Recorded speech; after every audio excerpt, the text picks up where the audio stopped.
I'm not a religious person. Mhm, I was raised Catholic. I don't practice anymore. mhm, I believe we all have responsibility to be spiritual. Well, mhm. I wanted to better understand what it is you believe and what it is you do. I'm not a religious person. Mhm, I was raised Catholic. I don't practice anymore. mhm, I believe we all have responsibility to be spiritual, and we mhm, all have responsibility to take care of each other. mhm, And that's how I guide myself through life, is mhm, just doing what I believe is right and doing what mhm, I can whenever I can to help other people. So mhm. that's my guiding force. So we are going to have a conversation about spiritual enlightenment, about supreme realization, and many things, I guess. Well, I wanted to better understand what it is you believe and what it is you do. When I say consciousness, many people assume that I'm talking about something that has to do with mindfulness. It's not. It's not. See, consciousness, it actually is scientifically defined as the quantum field that encapsulates a particle. Say You that see, again. Say the, that again, please. the quantum field that encapsulates a particle, The quantum field that encapsulates a particle is is encapsulates a particle. is It's a consciousness. field of, you see, I call that consciousness. No, in scientific terms, it's quantum field. Okay. So, for instance, the Newtonian idea that particles move and they merge with one another and becomes forms and become complex systems and all of that, that's no longer a valid theory. You see, the valid theory now it is that encapsulated field of energy that moves the particle. So, in other words, that field of energy, it kind of works in a sort of an emotional response to another field of energy. It works like two sparks. See, one field of energy is sending a spark. This field of energy is receiving that spark, and then they are drawn to each other, and they are coming together, and they are forming together. So it is not actually even particles are forming together; it's the energies that are forming together. See, particles when they collide with each other, they cease to exist, and new particles form, but the actual particles themselves cease to exist. Okay, there will be a decay, in other words.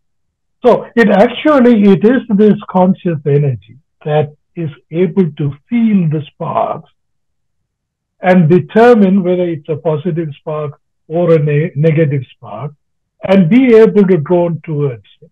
Those are the things that are connecting particles with each other. Within So the entire even universe.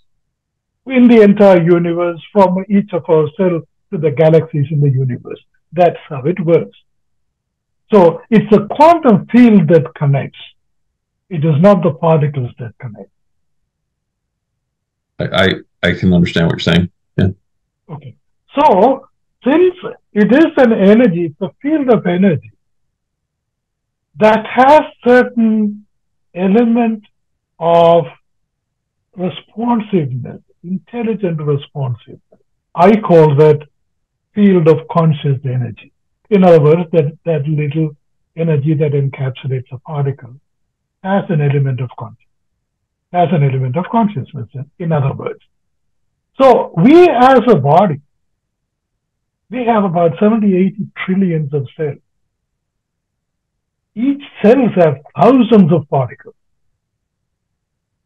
So us as a collection of all of these particles, imagine the conscious energy that we are internally and externally. Yeah. See, this has nothing to do with our mindfulness. When I say consciousness, this consciousness is a field of energy. This So field of energy that we are, that is I mean, even the matters, even the particles die off and perish. This conscious energy survives. It's an energy. It doesn't have death. It doesn't perish. So we grossly use the word unconscious because if as you're saying, this energy is in the particle and constant, and we are constantly conscious. When we say unconscious, we're just referring to our mindfulness That's it. and So not our true again, conscious. exactly, we are limiting ourselves even in the understanding of consciousness. See, that is how Because limited our mindfulness is.